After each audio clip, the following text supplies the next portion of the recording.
All right, guys. Injuries from the game. D. Winters with his ankle. We'll evaluate throughout this week. Luke Gifford with his quad. We'll evaluate throughout the week. Keon White, hamstring. We'll evaluate throughout the week. Jair Brown, rib. He's day-to-day. Kalia Davis, knee tendonitis, day-to-day. Tatum Bethune, groin. He'll be out for the rest of the season.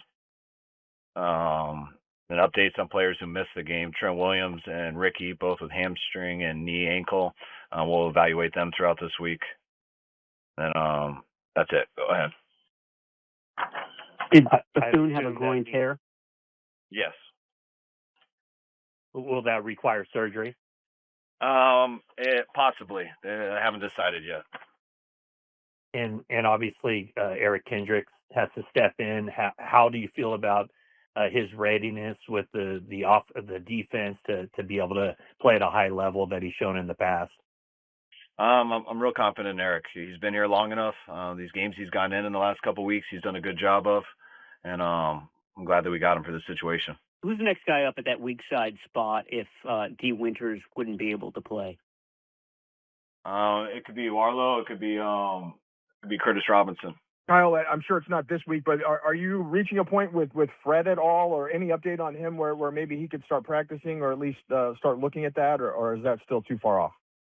I think it's too far off right now. I think it is a possibility, as we got closer to a possible third game here, championship game, but it's not something we're thinking about right now.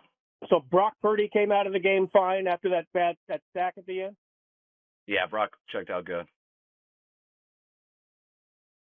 Kyle, what was your process, the coaching staff's process yesterday for starting game planning on, the potential of three opponents? We came in and we spent a lot of time as a staff on the Saturday night game, just really evaluating that and going through all three sides of the ball with the staff. And then we watched those other games to figure out, did a little of our own scouting. But, not making an official Philly till after the afternoon and finding out after the night game what day we'd play him on. And we were excited that it was on a Sunday so we can have a normal 7-day week. So came in this morning treating it like a true Monday, just finished with the players and put Seattle game all to bed with them. And now we're getting going on Philly. And when you look at Philadelphia, what kind of stands out to you as far as the challenge that they offer your team? We're still really early into it, but we know how good Phillies is, how good they've been. We know they have a great defense. They got a very talented and good offense in terms of how well they run the ball and some of the playmakers they have and the issue that their quarterback presents. And they've had a Super Bowl defense for a few years now, so we know those will be the biggest challenges. Does their defense Kyle, pose similar challenges as the Seattle defense schematically and in terms of their strengths and weaknesses? Yeah, they got a really good pass rush and they got tight coverage, so that is a similar part of it. Kyle, I know you guys look at GPS on guys. You also look at it at the game, and with the 18 missed tackles, was part of it that's just the fatigue from playing 3 games in 13 days? Yeah, I think that definitely doesn't make it easier. I think that stuff adds up. I think it does with injuries and stuff too, but that can't be your excuse for it. That's just stuff that doesn't make it easier. You got to find a way to do it. And, we said it during the game and it's only more evident after, 18 missed tackles is way too much. But Kyle, did the GPS reports show that was an issue? Did the energy level show on those reports?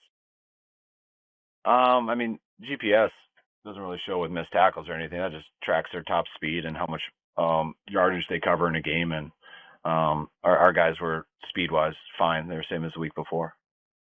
Oh, okay, thank you. Sure. Kyle, how would you evaluate throughout the week as opposed to day-to-day? Does day-to-day mean they're closer to playing? Yes. It means it's Monday, and there's a chance that they might be good by Wednesday, or there's a chance they might be good by tomorrow. The other ones we see as more evaluating throughout the week. I know that Nick Martin has to spend at least one more week on IR before he could come back. But is he out of the protocol at this point, the concussion protocol? I didn't check today since we have a another week anyway, so I'm not sure about that. Kyle, did Ricky Pearsall have some sort of setback, or is it just the same thing that he keeps re-aggravating? I mean, he re-aggravated it, which whether that looks like a setback or, I mean, I guess it's not a setback. It's just he re-aggravated it, which is usually what happens with PCLs.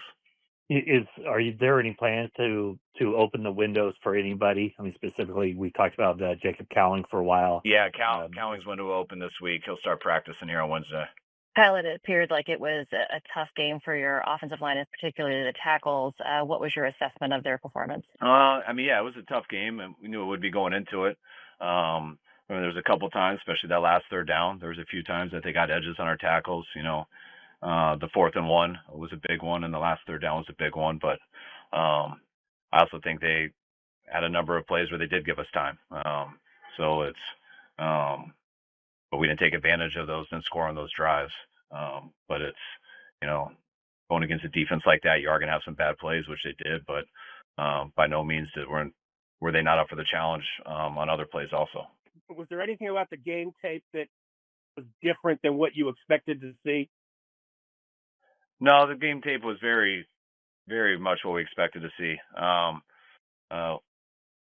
We had a big challenge, and we thought we had to play at our best, and we didn't play at our best. Give credit to them for that.